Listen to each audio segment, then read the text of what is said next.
Hi, you two, and welcome to Monday's reading lesson. Okay, so we're going to be finishing off today the story of Flat Stanley, and we're going to be working out the vocabulary of what the different words mean. So, who is the hero in this story? So, from last time, who can remember who the hero was? Which other stories can you think of where someone saved the day? And what do you think will happen next in the text? So, record your ideas, record your answers on your papers and pause the screen now. Off you go. Okay, well done. So the hero of this story is going to be Arthur. So he was the hero. He worked out how to save Stanley and make Stanley better and not flat anymore.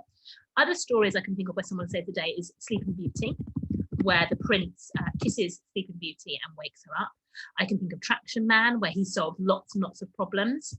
And I can also think of Claude, where he caught those villains in that story as well. So Claude Goes for Gold, the story we were reading before Christmas as well.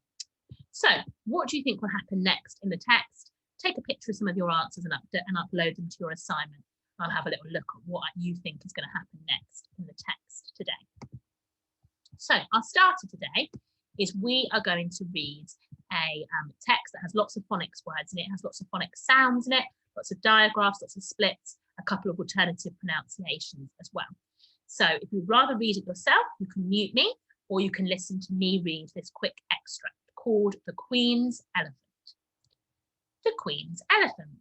People say that the Queen has a big elephant in her garden. The elephant sleeps in the shed and eats cream buns. She has never been seen outside of the garden, but lots of people think that it is true. I think that the Queen likes to ride her elephant at night. One day, the elephant broke a statue of the king and ate all of the cakes that the cook had made. That elephant must go, said the king. I think that she is still there. So now you've got three quick fire questions to answer about the Queen's elephant. So where does the elephant sleep? What does the elephant eat? Why did the king say the elephant must go? So read the text and answer these questions. Pause the screen. Off you go. Okay, well done.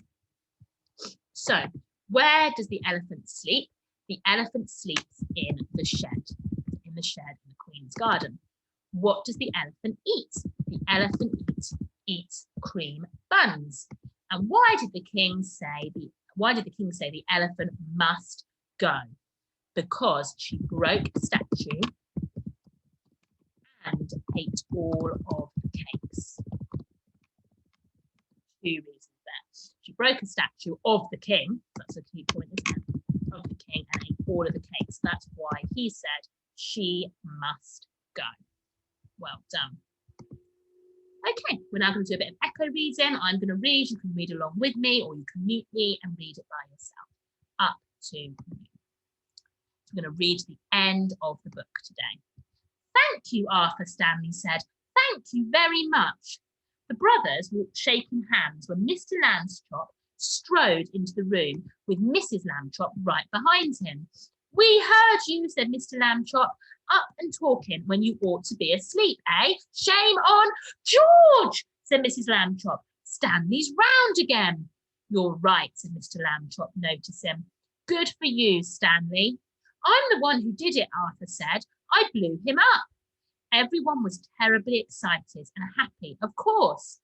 Mrs. Lambchop made hot chocolate to celebrate the occasion, and several toasts were drank to Arthur for his cleverness. When the little party was over, Mr. and Mrs. Lambchop tucked the boys back into their beds and kissed them, and then they turned out the light. Good night, they said. Good night, said Stanley and Arthur. It had been a long and tiring day.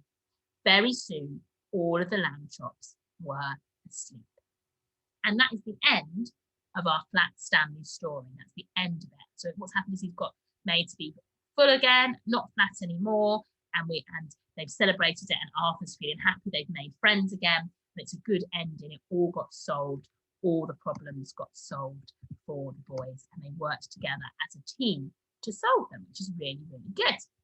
So we're going to have a quick go at some of these quick fire questions, and then we are going to have a go at working out what some of the new vocabulary means means today. So what did Stanley say to Arthur? What were Stanley and Arthur supposed to be doing? What did Mrs. Lambchop make to celebrate? And what did they toast to? With their glasses in the air, toasting, saying, here's to, saying, we hope this happens. Well done, this person. What did they toast to? So pause the screen and have a go at answering these questions. Okay, well done. So what did Stanley say to Arthur? He said, thank you. Well done if you got that bit right. What were Stanley and Arthur supposed to be doing? They were supposed to be sleeping in their beds. Okay. What did Mrs. Lambchop make to celebrate? She made hot chocolate. Well done if you got that one right. And what did they toast to? They toast to Arthur and his cleverness. Okay, and his cleverness, him being clever and working out how to solve the problem for Stanley.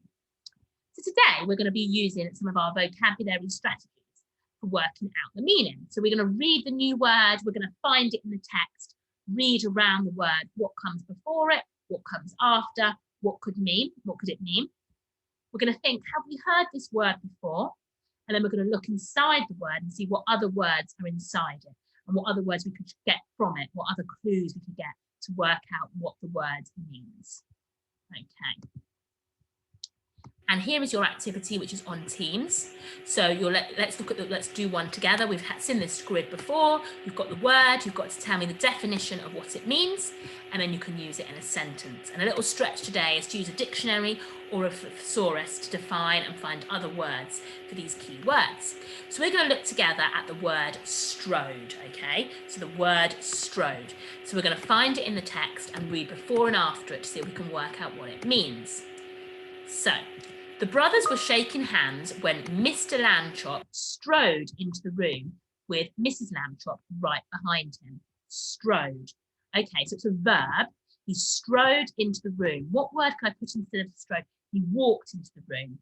But the boys were being a bit naughty, and he thought they were being naughty, and they were awake when they should be asleep. So I think strode means walk quickly with big steps.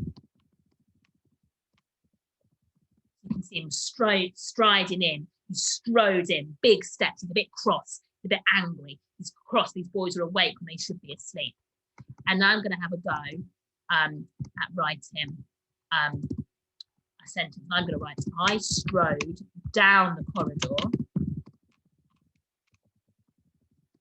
when I heard children talking loud. Strode down to tell them off and with a purpose. And imagine that walk that I would do if I was cross. I could hear children doing the wrong thing in the corridors.